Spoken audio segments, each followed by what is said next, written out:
Ginutlog gikan sa unang masamo sa mga hari. Apan si Elias mismo mipadayon og balik-usab ka adlaw nga panaw ngadto sa kaminawan ug miabot siya ug milingkod sa ilalong sa kahoy ug nalaliya siya sa Ginoo nga mamatay na unta siya. Miingon siya, maayo pag mamatay ako, Ginoo. Unya mihiga siya ug nakatulog ilalong sa maong kahoy. Unya may anghel nga mihikap kaniya ug miingon, bangon ug kaon. Mitanaw siya ug nakita niya dapit sa iyang ulungan ang usa ka man ug usa ka tadyaw nga tubig. Mikaon ug miingon siya ug unya mihiga pag-usab. Ug mibalik pag-usab ang anghel sa Ginoo ug mihikap kaniya ug miingon, bangon ug kaon, kay tingali unya dili ka makaagwanta sa panag. Usa mitingog siya, mikaon ug miinom, ug nabaskog siya, ug nakalahutay sa iyang panaw sulod sa kapatan kaadlaw ngadto sa Sinai, ang bukid sa Dios. Ang pulong sa Ginoo. Kinutlog gikan sa sulat ni San Pablo ngadto sa taga-Efeso. Ug ayaw ninyo pasuma ang Espiritu Santo sa Dios. Kaya ang Espiritu mao ang patik sa Dios diha kaninyo. Ilhanan nga kamo iya na. Ug ang garantiya nga moabot ang adlaw nga luwason kamo sa Dios. Biyain ninyo ang tanang kayuko, kapumot ug kasugod. Ayaw na kamo pagsiningkahay ug pag-ininsultuhay. Hikalimti ang bisan unsang kaligutod. Hinulua, pagkaloy anay kamo ug pagbaton ug malumong kasing-kasing alang sa usab-usab. Ug pag pinasaylo ay kamo, ingon nga gipasaylo kamo sa Dios. Sanglit kamo minahalman nga mga anak sa Dios. Kinahanglan nga maningkamot kamo nga mahisama kaniya. Kinahanglan magkinabuhi kamo diya sa gugma.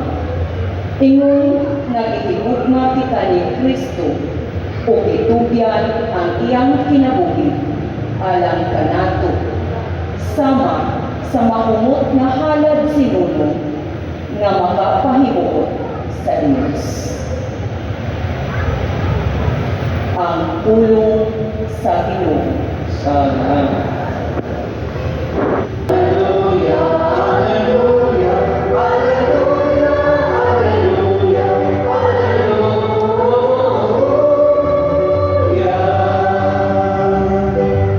Ang Ginoo nadagan ninyo. Pagbasa gikan sa Ebanghelyo sa Balang ni San Juan. Ang mga Hudiyo nagpagulgol bato kang Hesus kay miingon man siya, ako ang pan nagikan sa langit. Pusa miingon sila, dili ba siya si Hesus ang anak ni Jose? Nakaila kita sa iyang kamahanong ginahan. Kung sa ganong miingon man siya nagikan siya sa langit. Si Hesus, dito ba ayaw ka mo pagpagulgol? Walay makaari ka nako gawaskon ang amahan na nagpadala ka nako madali kaniya. Ug panahon ko siya sa katapusan adlaw. Ang mga propeta nagsulat na ang kanang tao tutluan sa Dios. Ang mamating samahan o makakatol gikan kaniya muari kanako. Apan wala kini pagpasabot na may nakakita sa mahal.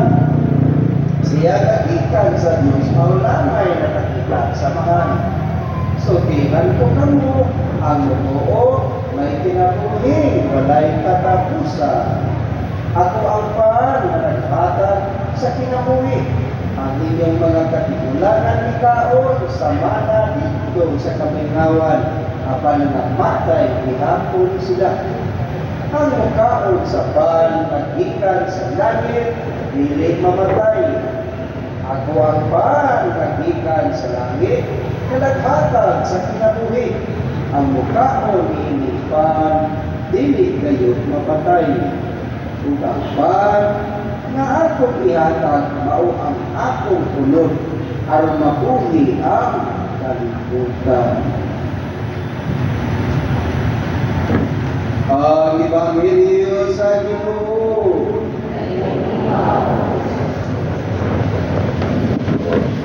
Ayo kita kanilang tanan. Kung sayado na natong panabot isin sa kinunyagan ta, kalisod pinigawaton ni nato Ebanghelyo karon. Mao sa nahitabo sa sunod ani nagakambibiya sa Ginoo. Sa may pagsuon nito mga kaniban. Pero kita mga Romano Katoliko atong nasabtan kung sa iyan ipasabot. Dinig atong isaulo karon ang Eucharistia.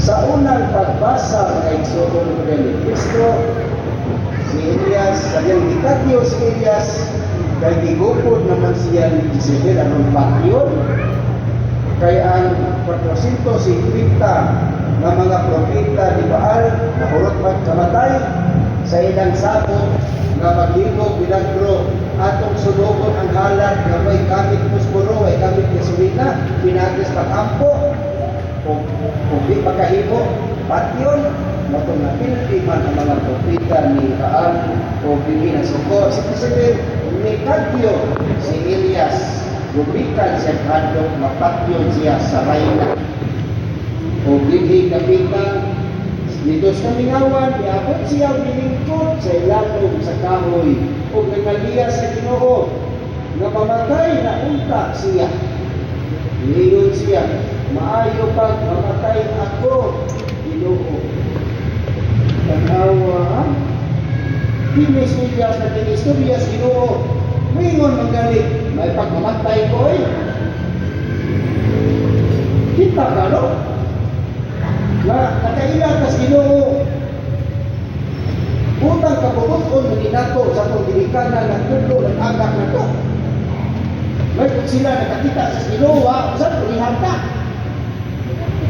pero anhi lang makaigsoon ko diyan ni Kristo sa lihang mihigda siya o natulog ilang sa kahoy adunay anghel nga mihikap kaniya o miingon bangon o kaon itanaw siya nakita niya dapit sa iyang uluhan ang usagapan ang usagatagyaw ng tubig kung sa may mensahe ani sa atong mga kagunanan ang Ginoo mogamit og tao nga mupit-pit upang pupukaw nato sa atong kaguol bangon kaon padayon aron nga maka bayad ka sa mga epekto sa sala ng iyong ihimo dinhi sa kalibutan kay madagsa atong ihimo equals temporal punishment kung di ka kabayad ani eterno binabayo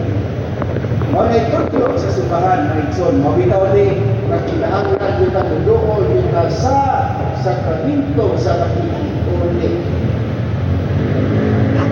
apan sa atong panaw moabot po sa pigilaay na kita ang atong kadasig na wag ang nagkakadasig sa kinabuhi mihigda sa bandit si Elias apan ang anghel wag yung mayong Elias busbusan karon yung bagot mayon magyapon ang anghel dihikap siya sa duha kay gayon bangon kaon kay tingali unya hindi ka makaagwanta sa panaw. Modal siya nga sa matagi kayo magkasata mawad ang pagpaglaw kailang mubangon ta sa pamaagi sa sakramento sa patinuli o mukaon kini Eucharistia na atong isaulog karon nga ang panulapino panungan sa makasasa kayong pare mahigong mas makasasa pa ninyo apan mahigong yakon siyang lawas dugo ng Kristo. Maulit ko ng mensahe na to sa unang pagbasa. Obyas Elias, mikaon o miinon, nabaskog siya, nakalahuntay siya sa iyang panaw, sulod sa kapatan kaadlaw, ngadto sa Sinai, ang bukid sa Diyos. Sa tupa, panaw, nakapatan kaadlaw. Ang Santo Esponsyon na ingot, tagang-tama o tag-awa ang kaayo sa Ginoo. Isa no, dilig katapong kasi natin ko. Sa diyan na masahod tugos ko mag-project, dito ko dos grade 4 hanggang sa 3rd year. Mag-project, masahod ako. Pero bisan pagkalit na ko, wala ko si Basimpa, wala bisyo na lang. Pero ang ako din kasi natilan from grade 4 to 3rd year, na sigig-simpa makakadlaw kung nakasa ang umpisan, mitisok ay sa ako ang ibatatan. So, sa unong katuig, nga naman, kinsa may pagtuo, nga bisagwa na kung simba-simba, apan, naka-alinggat magyapon ko sa pagtandog sa Ginoo na ko, sa unsa na paagi,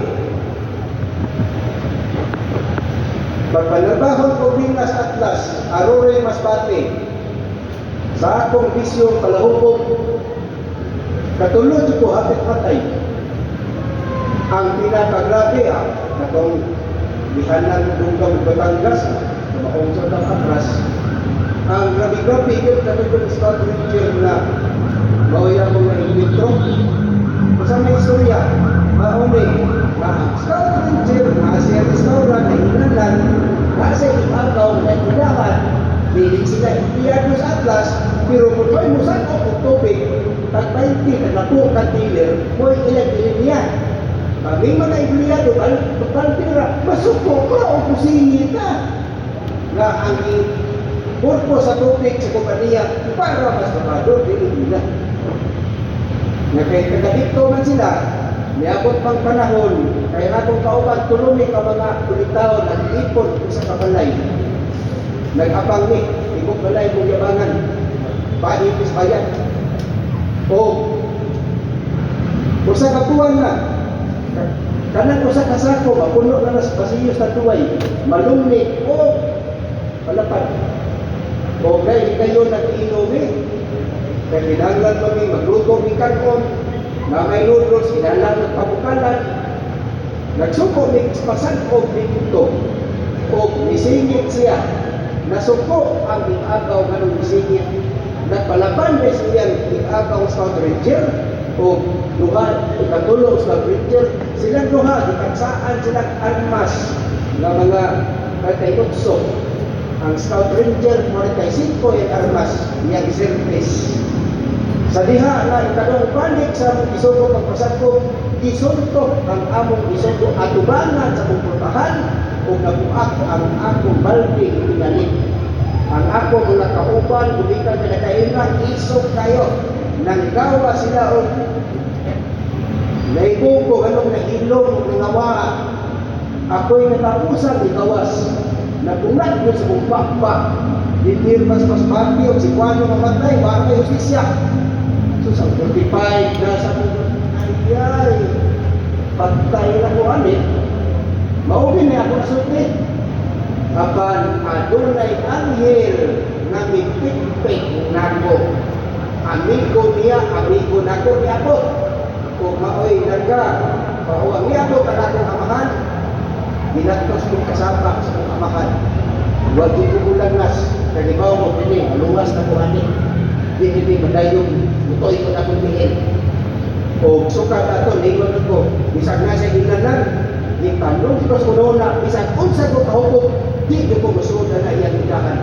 Nagibaw ko, mag-uapin ko na ko dito, kung musud ko inom dito sa ikahan. Mautoy kasi natian ako nga ang anghel nipikpik sa sitwasyon. Sa dihang eleksyon, lahit mang eleksyon dito, chapel, mura sa barangay. Kaya ang style ng mga presidente dito sa chapel dito, siya ay magpuot sa kwarta. Why transparent kung sa? Siya magpuot. Ang kwarta, itigas ko pa inyo kung pangawas bisita. Karon ang scout ranger, bilangsat man siya kuwan, mag-chapel president sa siya. Iya kung tarbang ako nakamahan. Pagpalit ako sigarilyo ko sigahan sa inagaw, niya, hubog yung scout ranger. Gikuan ko. Nag-iingat ko, ikaw laki. Kaya lahat lang, nakilaki na lang ang stories sa video, napasa. Tunong masupot ka na, naan ng laki. Laki. Huwag yung kapapuntar na ko. Huwag mo hibaw ng langsad siya, kung inan, unya. Kaya mo langsad kanday ka, wapin mo ka pagkapusintis chapel. Nagumpanya ka. Ingon siya, kumpanya pa ka, bisa ka kung amahan mo yung kontra, anak ko butar mo. Ayang kasoko ka na, kung ilakaw ito, ibubog mo. Wala may ikson, nakasaliti anak ko, hapit ko tuyo na putiin, para na ko, maudi ay nakugnan, kay aron makaparokos ng tubangan, pagpaambit, paghimo sa lawas sa buko ni Kristo, bisag mas makasasa pa ninyo. Himuon ko na, balik sugal ang akong kalag sa santos na misa akong paga sa ulungon. Mana may ikson ko na ni Kristo, tagapama kung tanawa ang kaayo sa Ginoo sa iyon ko, labi na kamong maghahantong, daghan sa mong mga kasinatian na inyong nagtagamtap ang kaayo sa Diyos. Kung kini nga itong litson na tas ng video, na-aspect patay, pero ikaw pa rin ikalawang pagbasa na. Ngayon si Sarah, sulat sa Pablo, kato sa Lakuan, nakaipiso. Ayaw na kamo, pag sinikahay o pag iksutuhan, pastilan. Isulat sikahan kawin, ako bawas kong sikahan. Yes, taas, lukmak ng Diyos kutahan. Hindi kalimpi, ang isang kalikot-kot. Balikalito yan sa kapano. Wala ko rin, pagdawat na Diyos, mga kinaiyas at tungtupan. Kinaiyas ka, maubas ka kakad. Kinaiyas magsibisyo. Kaya hindi. May pagkatinuod lang. Bisan ako na pare, ang akong kahuyang nagpabilin. Gawas lang ang grasya sa Ginoo bukok sa kupanaw, ako binagmatutunan. Pero kung luluagos ko pag-apo, dili na ko ikalikod nga magkakaroon sa kanindot sa mga sa akong mahimong kanilang ko. Inunuha pagkaluanay ka mo kung pagbaton o malubong kasing-kasing alang sa usan-usa. Kung pag pinasayloay ka mo ingon na ipasaylo ka mo sa Diyos, ya kang Kristo. Pinasaylo na habita. Ang pait kayo ka na mangutang na to. Mayon ka kayo na ginagilang na tuwalit, maluoy ka naman. Hindi paningin na to. Ang raon ko na Kristo. Paghutong pa ta. Wala yung isot o kaitsoon. May lang kung nakata na kutunan na grasya sa loob waasan. Ipa sa utang. Mga itsoon, ni Diyos sa iyon, ni kutuman ka sa sakit ni Kristo matagos sa natong mga binunyagan. Sanglit ka mo, kinahalman, na mga anak sa Diyos, kinahanglan ka maningkamot ka mo, kung may sama ka niya. Kinahanglan ang kinabuhi ka mo niya sa lugma. Ingon nga gihigugma kita ni Kristo, kung itugyan ang iyang kinabuhi, alam ka nato. Sama sa mahumot na halan, sinunog nga magkakahimuon sa Dios. Muna yung mensahe sa Pablo taga Subiso. Ang ituganay, hukman gihapon. Pero ang hukma sa iyon, kay isulti, napalisod, ay baton, labi ng pagtuyo, iniibig. O dinhi, ulagway kini atong Ebanghelyo bahin sa Eucharistia. Diin, nawa makadawat ang mga Hudiyo, nagpagulpul sila. Habang ang mga pinunan, nagpabilin gihapon, niya pagbal, kay nakita Manila ang gabong sa Diyos na nakuban sa atong Ginoo Kristo. Dili ko lang pagbasa, dili ko rin pagkaadlaw, ihimo sa atong Ginoo sa Kristo. Sa una siya magsugod sa iyang ministeryo. 40 kataw dito siya sa kamingawan, diin sa kitintal siyawa, magkanal pa to, iwang paan, kamahanan ko ka. Pero sa isulti niya, diin sa paan, ang tao mabuhin sa siya sa pulong sa Diyos. O nakailaing upang kritasyon, so sa kripat-adlaw na iso. O giibo ni Elias, giibo sa Panginoon sa Kristo, pag-andang pagkatubang sa iyang misyon. Wali mga igsoon, kundi ni Kristo, diin na ang ato ng pagkabuhaton, hinahanglan yun, na panahon na kita may salaan, makahimo kita sa tandukon kita, pigpikon kita sa itong konsensya, mutuon kita sa sakramento sa nakikinuloy, igsoon. Muna niya yun, ginrano yung kalimod, napagkita mga igsoon niya, dili ko kagkalawat sa kusimba, gumikan sa mga sitwasyon sa ilang panaw sa kinabuhi. Pero dili mo angay nga mag-uol kung di ko kakalawat, simba na mo, may igsoon. Kaya ka naman, kaya ang manawat nato, hindi sa Santos nga misa, una, ang pulong sa Diyos. Kaya ang pulong, maugiday mo magpangata nato katagusa. Sa hinahinay, kung tupunta, ako na'y mubago sa itong kinabuhi. O ang ikaduha, mauni ang Eucharistia na atong dawaton din sa Santos nga misa.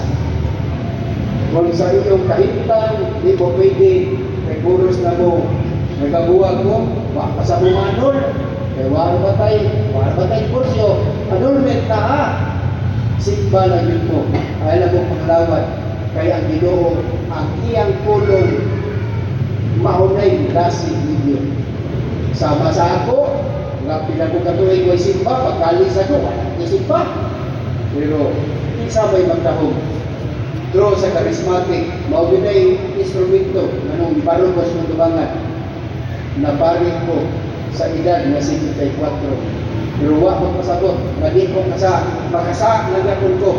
Ang importante, kung madagna ka, mapayatan inas, muligid ka sa kapoy, mubangon kita, magpanuol kita sa sakramento Ginoo ni Kristo, o mupadayon sa pagpanaw, paingon sa kinabuhi ngayon. Dinay Eucharistia, wag din magpapadasig nato na kita magbalikon sa pagpanaw, mabubuhan grasya na itong pangihanglan adlaw-adlaw. Aron sa bawat mga adlaw, kalingkot ka Diyos, kung mag-akot ta sa bisaan sa Diyos Amahan para natong tanan ang kinabuhi gayo. Kay wa magkita buhata sa Amahan, sa Diyos Amahan na para may terno ta, para lagi pagkita. Pero kinahanglan ato pinipagpunton mga yung grasya kanunay pudoon sa sakramento. Nagitupod ni Kristo kung ipalayong tutok sa atong simbahan.